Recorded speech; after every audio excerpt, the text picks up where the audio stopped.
High বন্ধুরা, আজকে দেখব আমরা ইমো গ্রুপ কিভাবে খুলব। তো প্রথমে আমরা ইমো অ্যাপসটি ইনস্টল করব। তো আমার এটাতে ইমো অ্যাপস আছে, তাই ইনস্টল করতে হবে না। প্রথমেই ইমো অ্যাপসে ট্যাপ করবেন। ট্যাপ করার পর সামনে দেখবেন একটা ইন্টারফেস আসছে, যেখানে অনেকগুলো নাম্বার সেভ করা আছে। এখন আমি কর্নারে ট্যাপ করলাম। এখানে লেখা আছে নিউ কন্ট্যাক্ট, নিউ গ্রুপ। তো আমরা নিউ গ্রুপে ট্যাপ করব।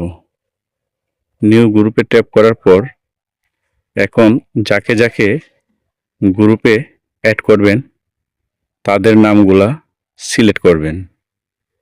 প্রথমে আমি একটা সিলেক্ট করলাম, আবার একটা করলাম। তো আমি তিনজনকে অ্যাড করে দিলাম।